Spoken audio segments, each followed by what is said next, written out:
Community in mourning and demanding answers. And we just want to know what happened to Nolan. After the mysterious death of Mississippi teenager Nolan Wells following a boat trip with friends to Horn Island on the 4th of July. His mother contacted authorities late that night when he didn't come home. News to report her 18-year-old son, Nolan Wells, missing last seen at 3 on Horn Island. Christine Wells Wansley told us she got a call Saturday night from one of the friends Nolan went to the island with. What did he say? He said, "Hey, Miss Christine, have you seen Nolan or talked to Nolan?" I said, "No, I thought he was with you guys, you know." He's like, "No, nobody's talked to him." Early the next morning, Nolan's father, Elmore, says his son's high school football coach took him out on a boat to search. Got out the boat, walked the island, and then got back on the boat and went around the island. Did you see anything? Nothing. The Coast Guard and United Cajun Navy searching simultaneously, but it was a day later when Nolan's body was recovered. There's basically a black hole between about 4:30 on the 4th of July in the afternoon until when Nolan was found. Authorities have not released a cause of death. Do you think there's a possibility that your son drowned accidentally? Honestly, because of the way the stories are just so inconsistent and how that day went, it's just, we can't say for sure. His grieving parents believe race may have been a factor in his death. I don't want to believe it is, but unfortunately, there's evidence to show that things like this happen. He just had a big heart. Like, to really know Nolan, to have him as your friend it was something special. Do you worry that he might have trusted too much? Sometimes, yeah. And that was something we always talked to him about. How y'all doing? Welcome back to the Goob Show. Today, man, I want to talk about this young man, Nolan Wells. 19 years old. Kinds of resonates for me and my family because my son is the same age. Our last child is the same age as this young man. Had my son went to his friend's house because they were going on a trip, camping trip, boating trip the next day. And then they went on this trip. They all came back, but my son didn't come back. I'd be up in the uproar. I'd be going berserk, as this family is. Not only that, if my son's phone, my son's keys made it to the land, but my son didn't, but his friends did, I'd be in an uproar. There should be an uproar for this. There should be somebody arrested by now, somebody investigated. There should be some stories on the news of them showing somebody getting escorted because I can tell you, I can guarantee you, if it was reversed and that was some type of Atlanta party where it was 150 blacks and one or two white kids, and those blacks returned to the land, and that white kid didn't, already there'll be somebody on the news getting escorted into a jail, into a police station, into an interrogation room, some kind of way. But this judge, who has a lot of the information he put together, is a retired judge from Mississippi who speaks about what should actually be going on from what's all occurring. There's so many different stories. The boat was having engine trouble. So they left him on the island with a girl who claims he didn't stay with me. I went with my friends. He said he was going with his friends. There's also another allegation that somehow somebody called the Coast Guard at 11 p.m. that same night. There's another video of him being at a pool party later on that night, saying that he did come from the island to land. So how did he get back to the island? So many different things. But I want y'all to listen to this judge. This retired judge went on a 30-minute rant about what should be going on. Y'all check out this video. Time out for playing games. It's time to know the truth from someone well versed in it, that has actual experience. I've worn the robe, the black robe, and I've presided over these trials or preliminary hearings, arraignments, and initial appearances.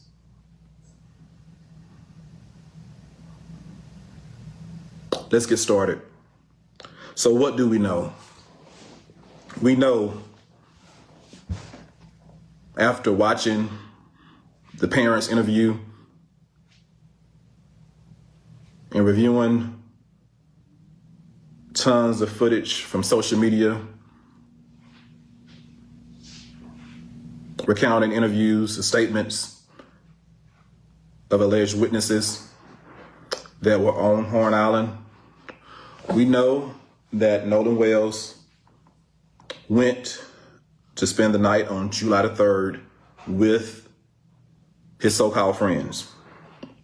And he went with those so-called friends to Horn Island on a boat on July the 4th. We know that out of the 4 people on that boat, 1 did not return home. That 1 person was Nolan Wells. The other 3 returned home as normal and said nothing to any member of law enforcement or to the Coast Guard until at least 11 p.m. at night on July the 4th. We know that at least 1 of the so-called friends was found with the phone of Nolan Wells. And we know this based on the testimony of the parents, specifically the mother, who tracked the phone and was led to the home of one of the young men where she retrieved the phone. We also know that based on the mother's testimony that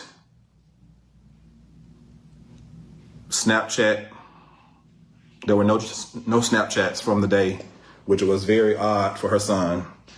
We also know that text messages were deleted. We know that when she was tracking the phone, Life 360 said the phone was one place and Snapchat said it was another place. We know that the boy that had the phone did not voluntarily call first. He had to be found through their own investigation. We know that based on witnesses' account, the so-called friends were seen on July the 5th, that Sunday, having breakfast together like nothing had happened. They were not out there searching for their so-called friend. We know that the so-called friends deleted their social media, deactivated their accounts, and scrubbed it clean if the allegations are correct. We know that the young man that had the car at his house did not willingly turn over the keys. At first, he said that he did not have the keys. He didn't know where they were. Now, that's real odd. If a man leaves his car at your house and then their parents come to get the keys and they act like they don't have them, and then they come up with them, man, the police should ought to be at their door already, unless that's the judge's son who had them keys. And he, after being pressed by the father, he finally turned over the keys. This is all very suspicious activity. We know that based on an audio recording and some video that Nolan Wells can be heard saying, "Give me my freaking keys." Excuse me, "Give me my freaking phone." And there's been two different versions. Some said he said, "Give me my freaking phone," or some say he said, "Give me my ML phone." Regardless, he was asking or demanding his phone. Someone had his phone who did not have permission to have his phone. So the first thing I see, the simplest thing I see, is who had his phone and why, and was that theft of the phone? Sometimes we look at the largest case, we try to get to murder, but the person that took his phone committed a crime right there. There are witnesses to who took that phone.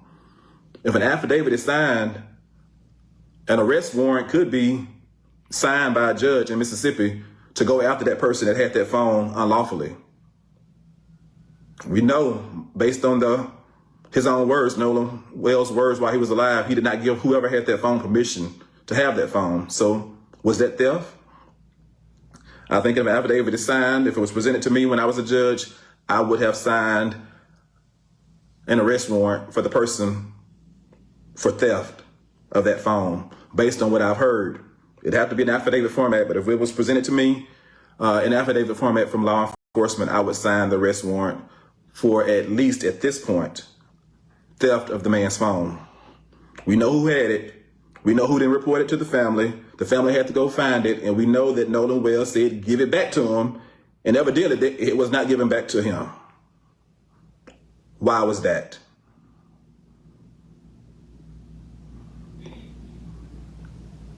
All of the other things I've stated, you piece it together. Is there enough right now for arrest warrants for murder? That is a good question. I do know at this point there should have been search warrants signed by a judge. Evidence should have been presented to a judge by now. We are nearly 7 days after. Oh, trust me. If the roles were reversed, that would already be happening. It would have been happening. Hours before the incident happened, it would have happened. After July the 4th, when he was first reported missing, there should have been evidence submitted by Jackson County law enforcement agents, the sheriff's department specifically, presented to a judge so that search warrants could be signed by the judge, and there needs to be, or should have been, someone questioning the young men, the three so-called friends, and others, and the social media accounts need to be searched by now, or at least a search warrant should have been issued for the appropriate entities to give the law enforcement access to the social media information. That should have been done by now. I'm not telling you what I imagine. I'm telling you what the process usually is when you're trying to do a thorough investigation. That's fast. They would have been got us. And based on what's revealed from a thorough investigation, I do believe once the evidence is secured, it's going to lead, and it should lead, to the arrest of one or more individuals for the murder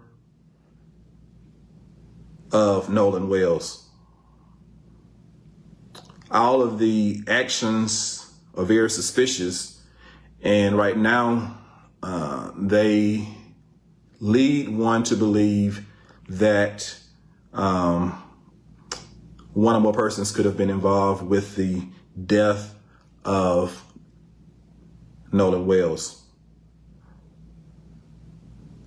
Right now we have a lot of unsworn testimony, but once that is put into affidavit format and there is corroborating evidence through social media, computers, or otherwise, I believe that at that point there will be enough evidence for a judge to sign an arrest warrant.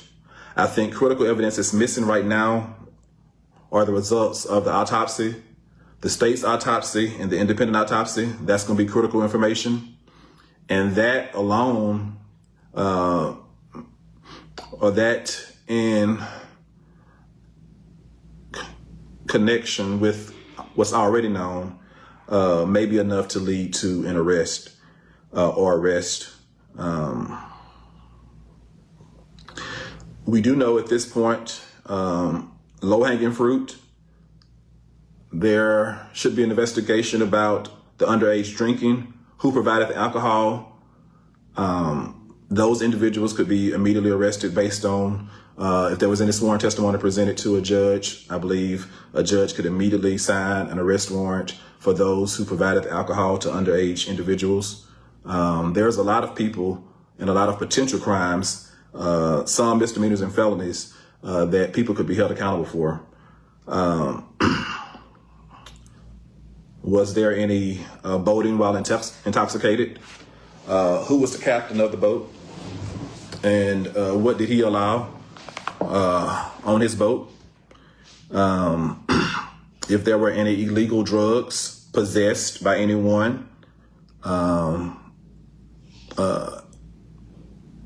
drugs are still illegal in Mississippi, at least they were when I was on the bench. Drug possession, drug use, selling of drugs, dealing drugs, trafficking drugs. We've heard testimony, or allegations at least. I don't think anything's been put in affidavit format yet, about rampant drug use among certain individuals. So there are a lot of things that's been alleged. Once put into the correct format, affidavit-wise, it could lead to arrest for several things, including misdemeanors and maybe even felonies. So there's a lot left to do. We are not rushing to judgment, but I just thought I would come on here and tell you that there definitely should be search warrants issued by now, and there could be arrest warrants for certain crimes issued by now. But for the ultimate crime of murder, it is probably wise to wait to see what the autopsy reveals, or that both autopsies reveal, and then parcel that together with all the video footage, all the witness statements taken, any affidavits gathered, and then make a decision, get it all to a judge at that point, for a judge to decide whether or not to sign a warrant for the arrest of one or more individuals. It would be very interesting to see what the autopsy shows. There's also the potential for kidnapping. It needs to be looked at whether or not they can get to murder. Was there kidnapping? Was this young man taken somewhere against his will at any point? Was there abuse of a corpse even after he died? So there's a lot of things that need to be looked at from various law enforcement perspectives. Law enforcement has to do their job and get the information to a judge in the right format before a judge can act. Had I still been on the bench, if I wanted to act, I could not act unilaterally. I would have to wait till law enforcement brought me the evidence in the right format before I could sign an arrest warrant, before I could sign a search warrant. And so that's how the process works. That's how the process works. And so I am happy to be a retired judge. I'm always going to shoot it to you straight with no chaser. Straight with no chaser. I will tell you the God honest truth. I can tell you this one thing. I may have been born at night, but I was not born last night. And one thing about it, you cannot fool the informed. I've been on the inside. I know the process.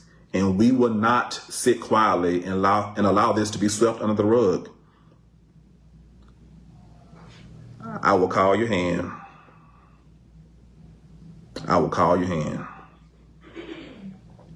You are not going to play these people for a fool. You are not going to play these people for a fool. We know the process. And we know what you should be doing. And by God, I plan to make sure you do it. Or we're going to call you out each and every time. There is a process. What I do know is, had the roles been reversed, by now, there would likely have been already arrests made. It wouldn't have taken all 6 days, 7 days, whatever amount of days it's going to take. Had the roles been reversed, justice, the wheels of justice spin quickly. Somebody would have been arrested for something. They would have figured out, tried to find something. They would have been all at the boat, all at their house. Oh my goodness. Yeah. News cameras, they would have called the news, everything. I know. But since the roles are what they are, we are expected to be patient, and they're going to cross every T and they're going to dot every I in the investigation before they make a move because of the people that are potentially involved. And that's the way the criminal justice system works, unfortunately. If you have access to power or money, in some instances, if you're the right color or the right hue, you will get the benefit of the doubt. And regardless of all of that, based on what I've heard, not in the affidavits I've seen, if the affidavits come to support what I've heard, I do believe, especially with the autopsy, once that is in, and then if we look at the body to see if there were any bruises or anything else, it should lead to the arrest of one or more individuals for murder, for accessory to murder, for conspiracy to commit murder, aggravated assault, kidnapping, and a list of other possible things. But right now, I could say that based on that video evidence of him demanding his phone back, someone could immediately be arrested for theft, wrongful conversion of his property.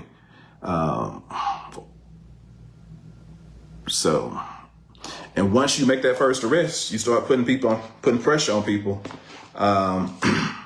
It becomes very serious at that point.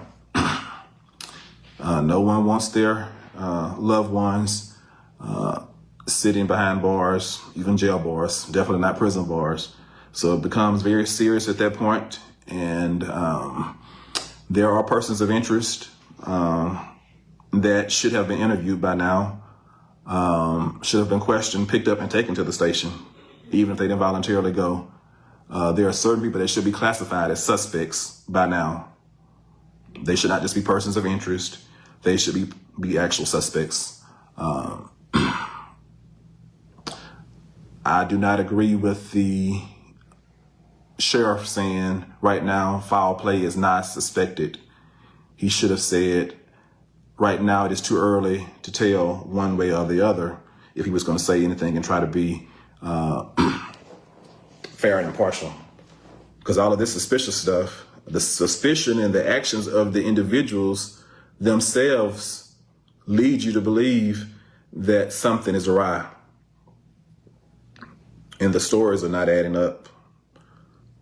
The stories are not adding up. So if you believed that he stayed with a young lady, why were you calling the Coast Guard at 11 p.m. at night on July the 4th? And why did the Coast Guard somehow forget that and then remember it? And it's just very strange. And why would you lawyer up before there is even a body found? If my best friend That's something I thought about. Why did they lawyer up so quick if they weren't guilty? He didn't even speak about the judge, one of the son's mom, uh, deactivating her Facebook account as soon as it happened when they deactivated all their social medias. That was strange as well. But there's still more strange. died by drowning accidentally, the last thing I'm going to be doing is hiring a lawyer. I'm going to be too busy grieving my friend's accidental death. And I would not, in my wildest imagination, ever think that anyone would suspect me of a crime. Accidents happen all of the time. All of the time. And one thing about it, if I had been there when he drowned, I would probably have been so exhausted from trying to save him that I wouldn't have time to think about hiring a lawyer, or time for my parents to think about hiring a lawyer. And if I am recalling things correctly, I do believe that one of those young people's parents went out to the island. Now, this is a bunch of young folks. I believe one of the mothers got on Facebook and said she went to the island at some point. Why was she there? What was she doing? She was not in their age group. I don't know too many parents that go to a teenage gathering or a young person's gathering. What was she doing? I'm curious to know. I'm not even on the bench anymore, but I'm very curious to know what she was out there doing and who she may have been coaching. Right. Yep. Or what she may have been an accessory to. It's very odd that she was out there, because I'm sure she was not on the guest list.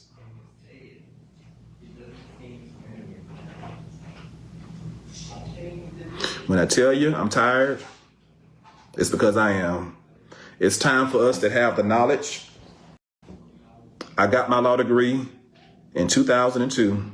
So you're looking at somebody that has nearly a quarter of a century of experience in the legal realm. I spent 6.5 years on the bench. I am not going to mislead you, because too many of us have gone along to get along for too long.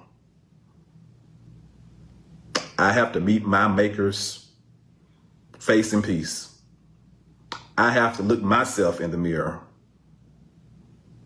I'm not going to betray you. Enough is enough is enough. Now leave that right there. That was Judge Carlos Moore. You can go check out his channel on Facebook. Y'all leave a comment down in the comment section. What you think? Somebody ought to be arrested by now. Their parents ought to be arrested. They need to search that boat since they seen them cleaning it up at 3 o'clock in the morning. They need to get the story straight. Had this been reversed, one of us would have been in jail, or multiple. If it was four and one left and us three came back, all three of us will be in an interrogation room trying to answer some questions with our parents if they deactivated their accounts the same time I did or we did. Y'all leave a comment in the comment section. It's been the Goob Show. Peace. I'm out of here.